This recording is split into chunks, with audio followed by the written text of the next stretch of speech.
Holy shit, guys. Satan has arrived. Oh, man. Yeah, fuck it. I'm full of despair. Zetsubo has taken over me. I am really a little bit salty about this. I mean, I'm actually very happy about this because Monaca is straight up a full psycho. I'm looking forward to what she brings to the series. Just really disappointed the Chiaki thing isn't going to work out. That is a massive shame. But yeah, Monaca Towa, she looks amazing for one thing. She looks so much better than she did in Ultra Despair Girls. And she's clearly not the evil mastermind behind this. I mean, there are lots of signs pointing to that. For one thing, you know, they've revealed her in episode 4. You don't reveal your final trick until it's really time for it to be the most powerful. Revealing it before we even reach the halfway mark? No, that's just craziness. Plus, you know, she's sitting there typing on her keyboard. She's talking about how she needs to get the Gekkogahara robot back up and working. So, clearly, she needs that for some reason. I mean, just pretending to be Gekkogahara is one thing. Not letting people find out that the dead body they think is a dead body is actually a robot could be a thing. But, I mean, when it comes down to it, she wasn't, like, switching cameras to see what else was going on. So chances are she's not in control of Monokuma, she's not in control of the cameras, she's just in control of the Gekkogahara robot. So that's interesting. Gekkogahara could be the attacker. Obviously Gekkogahara being controlled by Miaya. No, wait. Not Miaya. By Monaca. Those names confuse me because they both begin with an M. But yeah, Gekkogahara could be the attacker being controlled by Monaca. But there's somebody else controlling Monokuma. And whether it's an actual trader inside the Future Foundation right now, or whether it's just something bigger going on in the background, I don't know. I mean, it could be. The theory about it being a simulation is still completely real. The one thing that makes that really weird, if it was a simulation, why then would Monaca Towa have to use a robot to look around everywhere?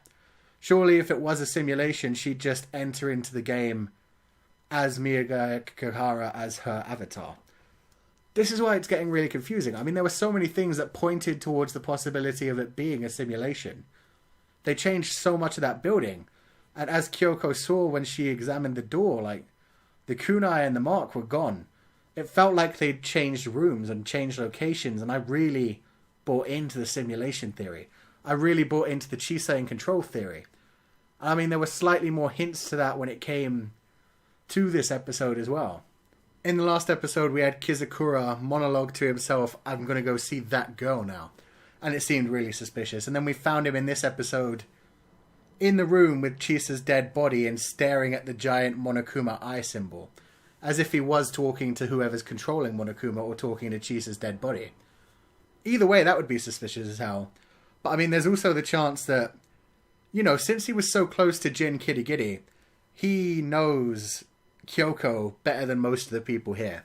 It could be that instead of going to see Chisa, he just knew that Kyouko, being the investigator that she was going to end up eventually at Chisa's body. And so he was just literally standing there waiting for her, and that's why when she showed up he said, safest place to be is with the detective, and tried to get all friendly with her. That's a possibility. I mean, it could be he wants to stick around one of his best friend's daughters just to make sure she's still safe. It felt like Tengan was kind of looking out for Kirigiri in this one as well. He didn't want her chasing after Makoto Naegi. He wanted her off, away from danger, and at least investigating everything that's going on. Tengan seemed to really believe in the hope of Makoto Naegi, in the detective skills of Kyouko Kirigiri. So, I don't know. I mean, it's really weird to me. And the other thing that really weirds me out is that nobody noticed that Miaya Gekkogahara has been a robot for all this time. Because, I mean, obviously, at some point, Miaya Gekkogahara had to exist. She's cited as helping creating the Neo World program. And it doesn't make sense that little baby Monaca Towa would have been helping create the program. I mean, there's no way she could have pretended to be a high school student back then. I mean, that was around Ultra Despair Girls' time. She was tiny back then, and she was kind of busy in Toko City. I have no idea. Shit's going crazy, man. My one thing is, that robot, Miaya Gekkogahara, looked so much like Monaca Towa. but the person has to have existed at some point. It was just such an obvious, confusing situation. I am heavily confused right now. So I'm going to move on from that. This episode was incredible. It was an absolute 10 out of 10. The action in it was intense and flawless. Holy shit.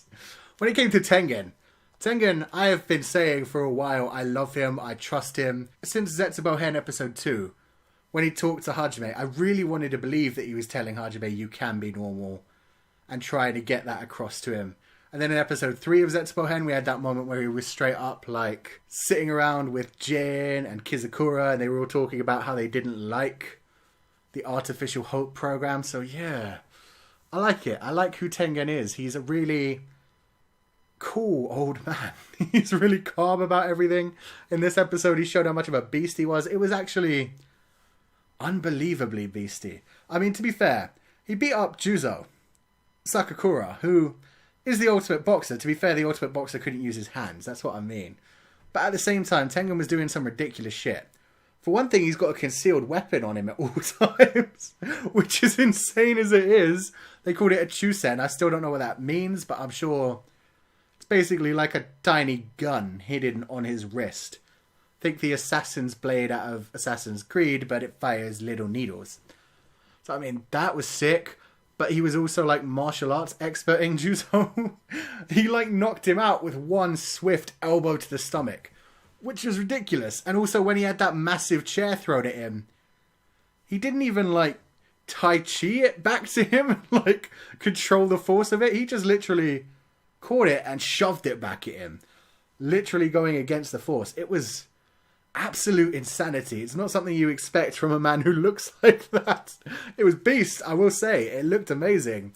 And then when he came to fight Munakata, it was even better because he was challenging Munakata so much. That line he said to him about how Munakata's the one who's naive. Munakata was all like, some of these deaths just can't be avoided. They need to be there to get us away from despair. Oh man, he just countered that straight away. Does that include Chisa's death? Oh, Munakata was so pissed. He was not prepared for that. That's the first time he's shown proper emotion to Chisa's death. That was incredible. And then the moment Tengen just like let the blade slip through his hand and tried to take Munakata with him. That was sick. And this is the thing. It's clear he was not trying to kill Munakata. Even when he fell down to the ground, he was impaled. He was... Basically, he's got to bleed out now. Like, I don't see any possibility of Tengen surviving from those wounds, but he's got a little bit of time to talk to Munakata. And this is what's gotten really interesting between those two. They're having deep moments. Munakata at the bottom of that fall was then asking him what his opinion on everything that's going on is, because he realized this guy is a beast. He literally said, I thought you had no claws. Now I see you do. I want to see what you think about this. So that was good, man.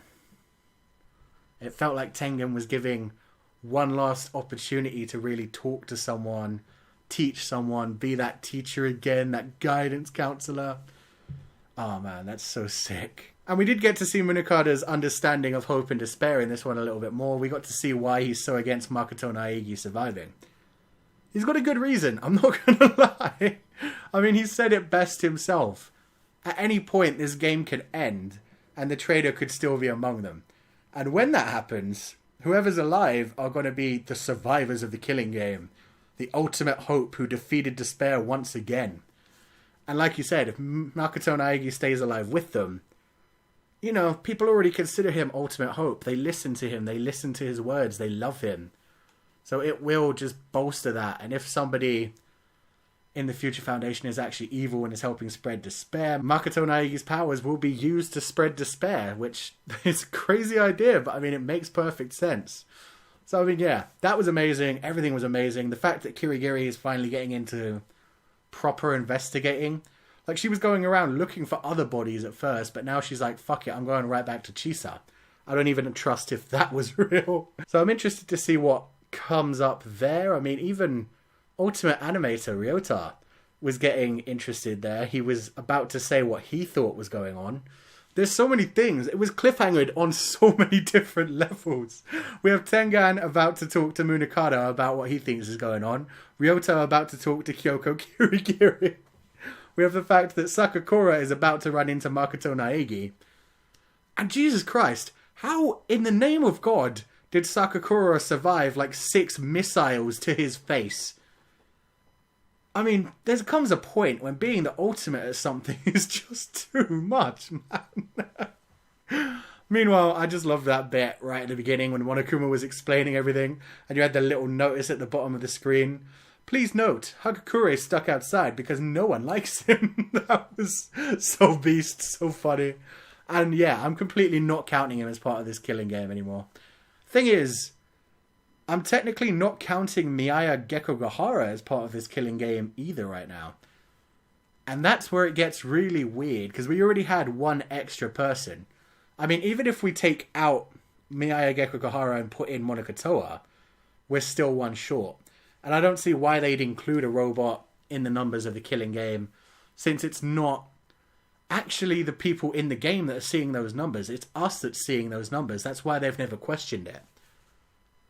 And I'm not even sure if you do count Monaca Towa in that number. Because that's the thing. We've seen her sitting there on a computer, clearly controlling Gekkogahara. But like I said, it doesn't seem like she's actually controlling the whole game on Monokuma. So she may not even actually count as one of the people. She may be outside the killing game herself and just influencing it in her own way. But yeah, oh man, I don't know. It could be she counts as at least one of them. And like I've said in previous videos, Byakuya Tagami is probably going to be involved in this somehow because he's shown in all the promo art with the rest of the people in the killing game. It wouldn't make sense for him really just to appear later. But I don't know. I really don't know. This was an amazing episode anyway. It was 10 out of 10. There were crazy reveals. It just blew my mind all across the board. The fighting was so good. The action was so good. Some of the dialogue was intense. So yeah, I loved it. Let me know what you guys thought of this episode in the comment section below. Let me know how hyped you are about Monaca Towa showing up, wrecking shit. And let me know what you think of all the things that I suggested in this episode. Especially Kizakura Tengen. What do you think of those two? What do you think their plan is? Are they really just like looking after the newest kids, Naegi and Kyouko, and trying to guide them to solve all of this? Was this really just part of Chisa's plan? Is this a simulation? I don't know. There are so many questions now. And I am going to be bringing out a theory video in a couple of days, probably on Wednesday, which is going to be about Sato from the Despair side, which I feel like I do understand, unlike everything that's going on in Mirai-Hen right now. So yeah, let me know what you thought of this episode. If you enjoyed this review, wreck that like button like you mean it. Subscribe if you haven't already to see more, and if you want to see that theory review next time on Sato. And I will see you guys next time.